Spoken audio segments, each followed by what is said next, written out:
When it comes to counter surfing with our dogs, it's really important to kind of turn things on its head. A lot of owners get stuck in and even I did this, but we get stuck in what don't I want? I don't want my dog stealing food from the counter. I don't want my dog's feet where my food is. I don't want my dog's feet on the hot stove. I don't want this. I don't want that. And instead, we should be thinking, what do we want? I do want my dog to be calmly laying on his bed while I record this video. I do want my dog laying on the floor or even on his bed while I'm cooking dinner. I do want my dog laying on his bed or on the floor when I am eating. When we consistently think of the what don't I wants, then we are putting all of this negative energy into our space, into our home, and it's just festering. It keeps going more and more downhill. We get more and more frustrated with our dogs because why can't they just keep their feet off of the counter? And instead of looking at things of what do I want, and when we do look at the what do I want, then we can make an action plan and actually do something about it. By saying, I don't want my dog's feet on the counter, then we're leaning more into the punishment side of things. And okay, so when my dog's feet are on the counter, I'm going to punish him for doing that. Instead, when we look at the what do I want side of things, then we are looking for opportunities to reward our dogs. And by looking for those opportunities will come up more and more and more.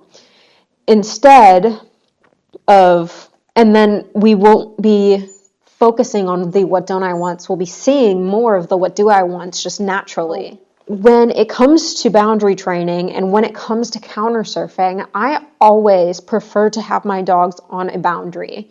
I like the boundary because it is a clear, defined space. I've talked countless times about the benefits of boundary training and everything about it. And so today I just want to give you a little snippet into how exactly I start boundary training. When I start my boundary training, I start with my dog off of the boundary. And one thing that I really want to make clear is that I don't hound my dog to get on the boundary. The first rule is that the reward always gets put onto the boundary. It doesn't get given to my dog's mouth. I know you're licking up the crumbs, and that was very rude. I'm sorry. I'm sorry, bud. So all I'm going to do with these first few steps, and Atlas already knows his boundary, so it'll go a lot faster than with some dogs who may not have ever experienced this before. Some couple alternatives you can try is having this flipped over so that it's flat on the ground, but it still has some type of border around it. That can help some dogs who are kind of shy.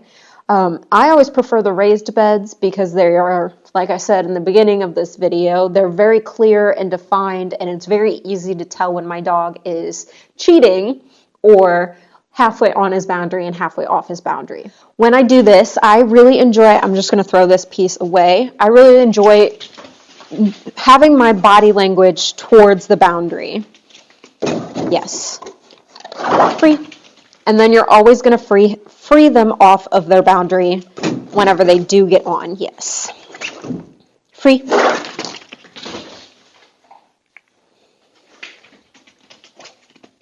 Yes. Free. Yes. Yes.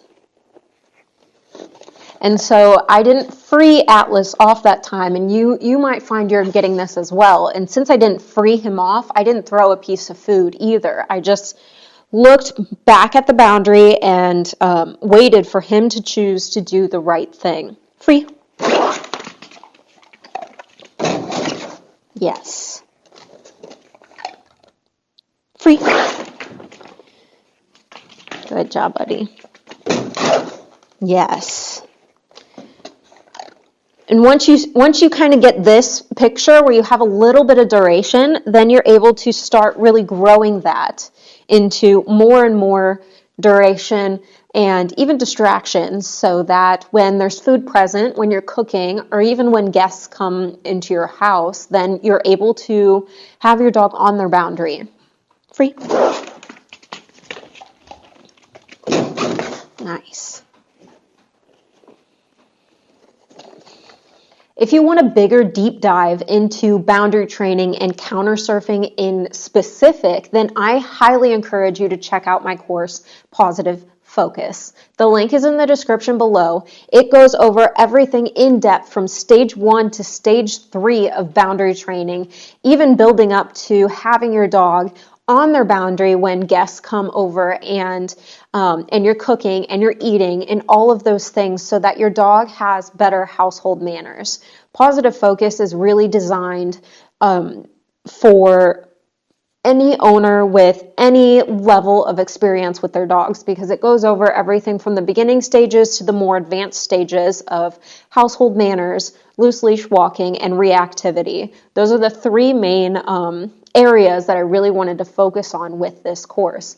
And with those 3 levels, it gives a lot of room to be able to see a lot of improvements with your dogs, especially when it comes to counter surfing and household manners. Thank you guys so much for watching this video. I hope you enjoyed this little sneak peek of what is coming and what is even in the Pawsitive Focus course.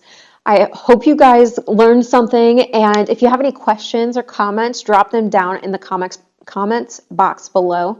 Again, that Pawsitive Focus course is in the description. All my social medias and everything is linked in the description. Follow me on there.